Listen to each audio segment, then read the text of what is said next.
Hello, thanks for tuning in. It's Stuart, classical record collector here. I made a video yesterday and the responses, I must admit, have amused me no end. So basically, I made a video about a friend of mine who likes classical music. He's not a classical record collector. He doesn't know anything about labels or anything like that. And I suppose that he just buys by the music, which is absolutely fine.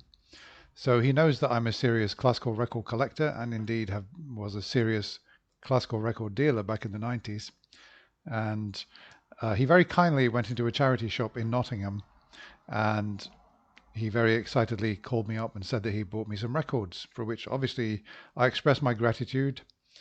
Um, and then I met him last week and he gave me a carrier bag with the records in. And I said to him, look, I'm really grateful for what you've done, you know, but in future, because I've got a large collection, I'm quite sort of selective in terms of what I'm interested in. So in future, if you see classical records in a record shop that you think I might be interested in, make a note of them, give me a call, and I'll tell you whether to buy them or not. So I thought that was quite a reasonable thing to say. I'd express my gratitude, but I don't want him wasting his money buying records which I've got no use for. So just briefly showing you the records that he did buy for me. So there's Grieg, Peer Gynt on a DG. There's a mono Brahms Symphony Number 2 on Heliodor. Hansel and Gretel, Gatefold. There's a late issue of John Ogden playing Tchaikovsky's Piano Concerto. Rachmaninoff the Bells on RCA. Debussy La Mer, that's Karajan conducting on a DG. And what's this? George Sell La Mer on Columbia. And we've got a couple of ace of clubs. Campoli playing Mendelssohn's Violin Concerto, Van Beinum, Brahms Symphony Number 1, Grieg Piano Concerto in A minor, that's the CFP. We've got a CBS mono here of Prokofiev Classical Symphony. Got Bach, Toccata and Fugue.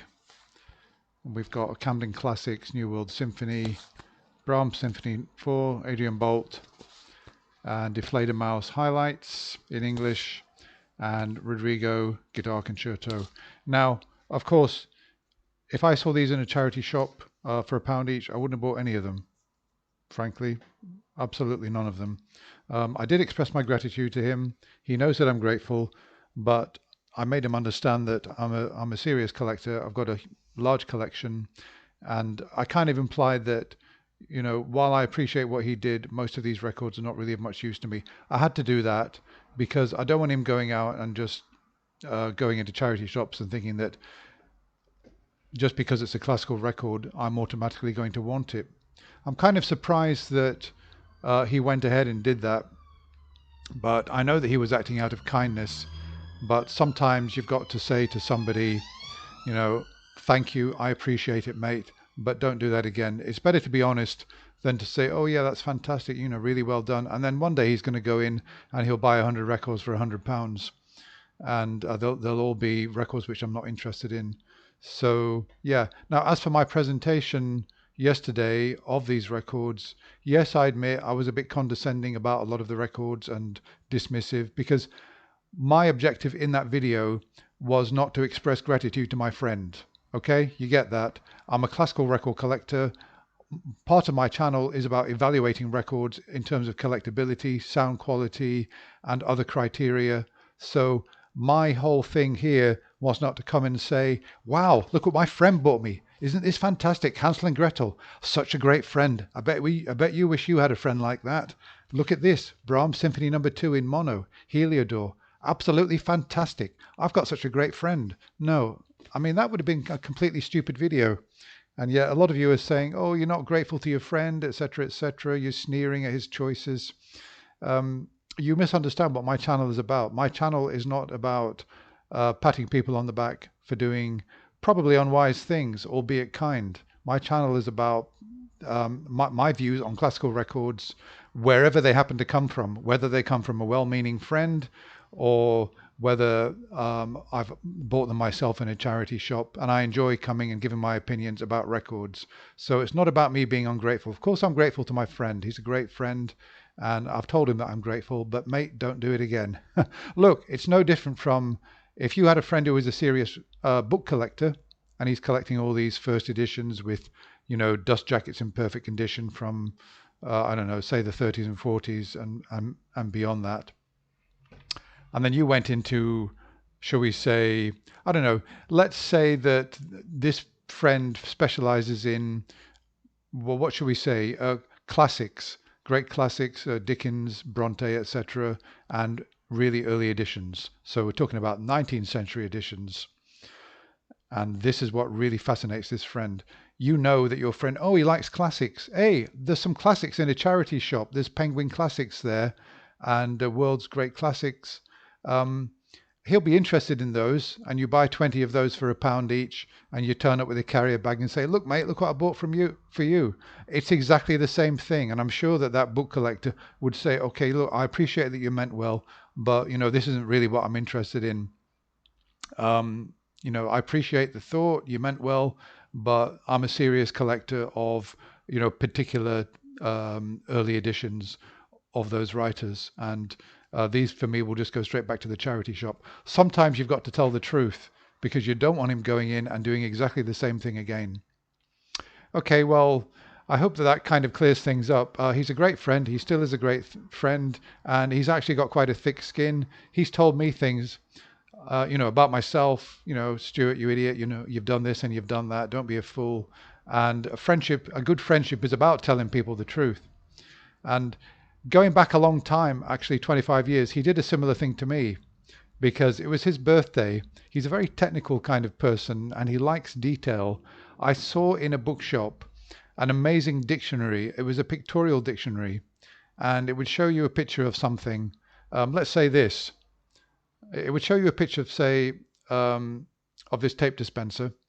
It would tell you what it's called, and it would tell you all the little parts, what all the little parts are called, like the tape wheel and the grommet and all these little. It would name absolutely everything in something, a technical thing, whether it be a car engine, what all the little bits are called, and it would show you pictorially. I thought this was an absolutely brilliant dictionary, and I bought it for him. It was quite big as well. It was quite expensive in those days. It was about £30. And I thought he would appreciate that as a present. And when he opened it, he looked at it, he chuckled and he laughed a bit. And he was honest. He said to me, Stuart, I appreciate it, but I probably won't use this. It's kind of fascinating in a way, but it's of no practical use to me. Where did you buy it? I said, oh, I bought it from, I think it was Dylan's in Nottingham in those days, in the 90s. Dylan's also had a music department. And he said, would you mind if we go back to that shop and we give this book back and I use the same value to buy myself some classical CDs? I said, absolutely no problem at all. So we went back to the bookshop and I got my money back, or rather got a credit note. He went downstairs into the classical department and he bought himself, I think, 4 classical CDs.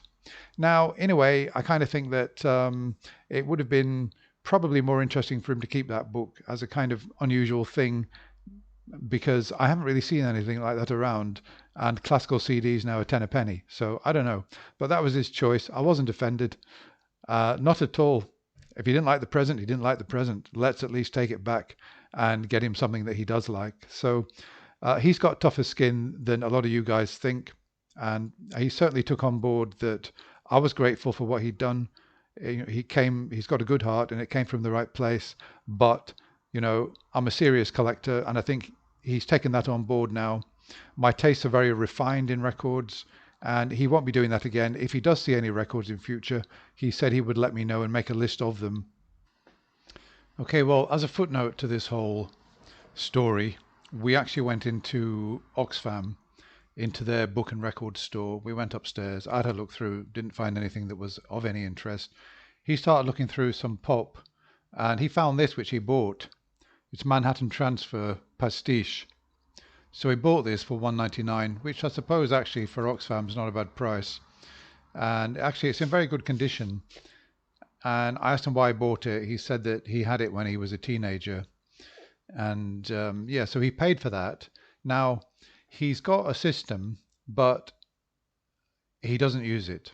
So he mainly listens to radio and that kind of thing. He's got a system. He's actually got 2 record decks. One of them is Torrens, I think. But for one reason or another, he doesn't listen to his system. Okay. And he bought this, and I wondered, well, why does he buy that if he doesn't listen to his system? When we got out of the shop, he said to me, Stuart, um, what did he say? Can you put that on tape for me? I mean, that's where he is in technology. Yeah, he said, can you put that on tape for me? I said, well, not really.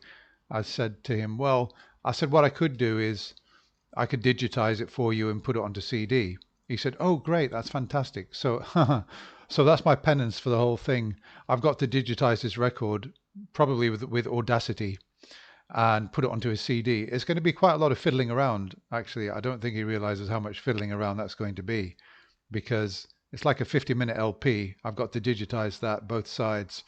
And I've got an external CD burner somewhere, which I've got to dig out. And then I've got a blank CD. So that's quite a job. You know what I'm going to do? I'm going to go onto eBay and just buy him the CD. Because if he's going to listen to it on a CD anyway, he might as well just have the CD. Okay, there we are. I thought you might find that amusing. Thanks a lot for watching. Goodbye.